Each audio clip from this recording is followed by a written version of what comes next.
Hi all, welcome back to Anju sweet home. അപ്പോൾ ഇന്ന് ഒരു റെസിപ്പി വീഡിയോ ആണ് കേട്ടോ.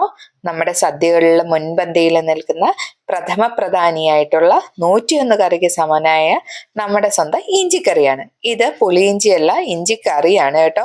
തിരുവനന്തപുരം നമ്മുടെ ഇങ്ങോട്ടൊക്കെ പുളിയിഞ്ചി എന്ന് പറയുന്നതില്ല, പകരം ഇഞ്ചിക്കറിയാണുള്ളത് കേട്ടോ.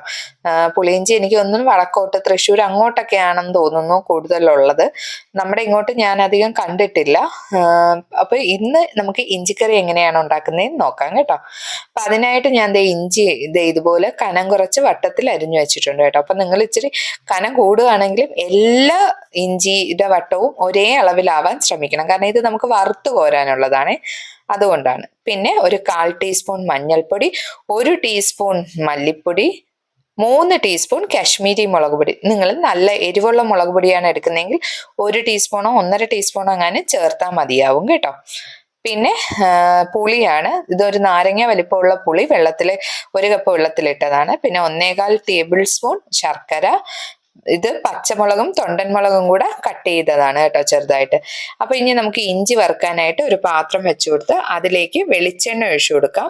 ഇഞ്ചി വറുത്ത് കോരുന്നത് നല്ലെണ്ണയിലല്ല, വെളിച്ചെണ്ണയിലാണ്. സാധാരണ നമ്മൾ അച്ചാറുകളെല്ലാം തന്നെ നല്ലെണ്ണയിൽ മാത്രമല്ലേ ചെയ്യുന്നത്. അപ്പൊ ഇഞ്ചി കറിയിൽ മാത്രം ഇഞ്ചി വറുത്ത് കോരാൻ നമ്മൾ വെളിച്ചെണ്ണ ഉപയോഗിക്കും കേട്ടോ. അപ്പം വെളിച്ചെണ്ണ ഒഴിച്ചു കൊടുത്തു. എണ്ണ ചൂടായപ്പോൾ നമ്മൾ കട്ട് ചെയ്ത് വെച്ചിരുന്ന ഇഞ്ചി ഇട്ട് കൊടുത്തു. ഇനി ഇത് തീ കുറച്ച് വെച്ച് ഇടയ്ക്കിടയ്ക്ക് ഇളക്കി കൊടുത്ത് വറുത്ത് കോരണം. തീ കൂട്ടി വെച്ചാൽ കരിഞ്ഞു പോകാൻ സാധ്യതയുണ്ട്. കരിഞ്ഞാൽ നമുക്ക് ടേസ്റ്റ് മാറിപ്പോകും കേട്ടോ, ഒരു പുകച്ചവയും ഒക്കെ വരും. അപ്പൊ നമ്മുടെ ഇഞ്ചിയെല്ലാം നന്നായിട്ട് മൂത്ത് വന്നിട്ടുണ്ട്. അപ്പൊ ഇനി നമുക്ക് ഇതൊരു പാത്രത്തിലേക്ക് കോരി മാറ്റി തണുക്കാനായിട്ട് വെക്കാം കേട്ടോ. അപ്പൊ തണുത്തതിന് ശേഷമാണ് ബാക്കി ചെയ്യാനുള്ളത്. അപ്പൊ നമ്മുടെ ഇഞ്ചി എല്ലാം നന്നായിട്ട് തണുത്ത് വന്നിട്ടുണ്ട്. പിന്നെ ഇത് നമുക്ക് മിക്സിയുടെ ജാറിലേക്ക് ഇട്ട് കൊടുത്ത് ഒന്ന് പൊടിച്ചെടുക്കാം കേട്ടോ. നന്നായിട്ട് പൊടിച്ചെടുത്താൽ മതി, വെള്ളമൊന്നും ചേർക്കണ്ട. അല്ലാതെ തന്നെ നന്നായിട്ട് പൊടിഞ്ഞു വരും, എണ്ണയൊക്കെ തെളിഞ്ഞു വരും. ഇതേ കണ്ടോ, എണ്ണയൊക്കെ സൈഡിൽ നോക്കിയാൽ കാണാം തെളിഞ്ഞു വന്നിട്ടുണ്ട്, കണ്ടോ. അപ്പൊ നന്നായിട്ട്, പണ്ടൊക്കെ ഇത് അമ്മിക്കല്ലിൽ അരച്ചാണ് എടുക്കണേ, ഇപ്പൊ നമ്മൾ എളുപ്പത്തിന് മിക്സിയിലാക്കി. അപ്പൊ വീണ്ടും ഒരു പാത്രം വെച്ചു കൊടുത്തിട്ടുണ്ട്. അതിലേക്ക് കുറച്ച് നല്ലെണ്ണ ചേർത്ത് കൊടുത്തിട്ടുണ്ട്. ഇനി ഇതിലേക്ക് തൊണ്ടൻമുളകും പച്ചമുളകും കൂടെ അരിഞ്ഞത് ഇട്ട് കൊടുക്കാം കേട്ടോ. നമ്മൾ ഇവിടെ തിരുവനന്തപുരംകാർക്ക് തൊണ്ടൻമുളക് ഇല്ലാതെ ഒരു കളിയില്ല. മീൻകറിക്കായാലും സാമ്പാറിനായാലും തൊണ്ടൻമുളക് ഇട്ടാലേ നമുക്ക് ആ രുചി വരുന്നതായിട്ട് തോന്നുള്ളൂ കേട്ടോ. തൊണ്ടൻമുളക് എന്ന് പറയുന്നത് ചെറിയ വെള്ള മുളകില്ലേ, അതാണ് ഉണ്ടമുളക്. പിന്നെ നമ്മൾ എടുത്ത് വെച്ചിരുന്ന മുളക് പൊടി, മല്ലിപ്പൊടി, മഞ്ഞൾപ്പൊടി ഇട്ട് കൊടുത്തു. അതിന്റെ പച്ചമണം മാറിക്കഴിഞ്ഞപ്പോഴത്തേക്കും അതിലേക്ക് നമ്മൾ പുളി വെള്ളം പിഴിഞ്ഞ് ഒഴിച്ചു കൊടുക്കുകയാണ്. അതൊന്ന് തിളച്ച് വരുമ്പോഴത്തേക്കും നമ്മൾ പൊടിച്ചു വെച്ചില്ലേ ഇഞ്ചി, അതുകൂടെ ചേർത്ത് കൊടുക്കാം. അപ്പൊ അത് നന്നായിട്ട് ഇളക്കി ഇട്ട് കൊടുക്കുന്നുണ്ട് മിക്സിയുടെ ജാറിൽ നിന്ന്. അതിലൊരല്പം വെള്ളം ഒഴിച്ച് അടപ്പും അതുപോലെ മിക്സിയുടെ ജാറും ഒന്ന് കഴുകി ഒഴിച്ചു കൊടുക്കുന്നുണ്ട് കേട്ടോ. കാരണം ഇഞ്ചിയൊക്കെ ഭയങ്കര വിലയാണ്, മാത്രമല്ല നമ്മൾ വെറുതെ കളയരുതല്ലോ, കഷ്ടപ്പെട്ടുണ്ടാക്കുന്നില്ലേ.